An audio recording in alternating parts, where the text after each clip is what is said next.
नमस्कार मित्रांनो, स्वागत आहे आपल्या नवीन व्हिडिओमध्ये। तर आज मी रवा आप्पे बनवले होते। तर त्यासाठी मी इथं 2 टमाटे आणि कांदे घेतले होते। आता इथं 1 पावशेर रवा घेतला आहे। आता त्यावर ते टमाटे आणि कांदे चिरून घेतले। आता इथं एका मिक्सरमध्ये मिरची घ्यायची, ती वाटून घ्यायची आहे। आता रव्यामध्ये आवश्यकतेनुसार दही घालून ते मस्तपैकी मिक्स करून घ्यायचं आहे। जास्त पण नाही घालायचे, थोड्या प्रमाणामध्ये, आणि आवश्यकतेनुसार पाणी घालून ते चांगलं मिक्स करून घ्यायचं आहे। बघू शकता। आता आपण जे कांदा आणि टमाटर चिरलं होतं ते एकदम बारीक चिरून घ्यायचं आणि ते त्याच्यामध्ये घालायचं आहे आणि ते पण मस्तपैकी मिक्स करून घ्यायचं त्याच्यामध्ये।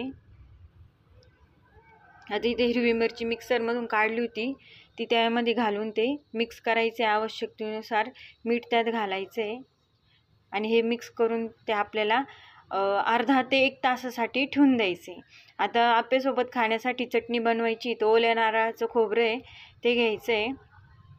त्याच्यामध्ये मिरची, आवश्यकतेनुसार मीठ आणि साखर घालायची आहे आणि कोथिंबीर घालून हे मिक्सरमधून बारीक करून घ्यायचं आहे। बघू शकता बारीक झालेलं आहे। आता याला फोडणी देण्यासाठी इथं एका पातेल्यामध्ये तेल तापून दिलं की त्याच्यामध्ये मोहरी, जिरे आणि थोडासा कढीपत्ता घालायचा आहे आणि चांगलं तडतडून द्यायचं आहे आणि आपण जी चटणी बनवली होती खोबऱ्याची त्याच्यामध्ये हे टाकून द्यायचं आहे आणि त्याला मस्तपैकी तडका देऊन घ्यायचा आहे। आता हे आपलं चटणी ऑलमोस्ट रेडीच झालेली आहे। बघू शकता छान अशी चटणी झालेली आहे। आता हे अर्धा 1 तास मी ठेवलं होतं। बघू शकता त्याला आता मस्तपैकी स्ट्रक्चर आलेलं आहे। आता त्याच्यामध्ये आपण आपला इनो घालतोय मी। तर तुम्हाला जर सोडा घालायचा असेल तुम्ही सोडासुद्धा घालू शकता।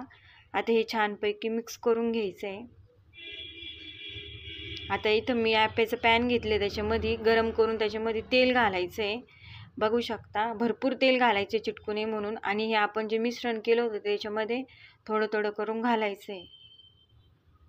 आता हे घालून ते 2 ते 3 मिनिटासाठी मोठ्या गॅसवर ठेवून झाकण ठेवून द्यायचं आहे। आता हे जास्त पण लय वेळ नाही ठेवायचं, नाही तर ते जळून जातं। त्यामुळे पटकन ते आपल्याला फोल्ड पण करून घ्यायचं आहे। बघू शकता मस्त कलर आलेला आहे त्याला। आता ह्याला उलटे करून तेल घालून परत त्याला थोड्या वेळासाठी ठेवून द्यायचं आहे आणि आपले आप्पे खाण्यासाठी आता रेडी झालेले आहे। बघू शकता चटणीसोबत आप्पे खूप छान लागतात आणि खूप टेस्टीसुद्धा झाले होते। नक्कीच ट्राय करा आणि व्हिडिओ आवडला असेल तर लाईक करा, शेअर करा, सबस्क्राईब करायला विसरू नका। धन्यवाद।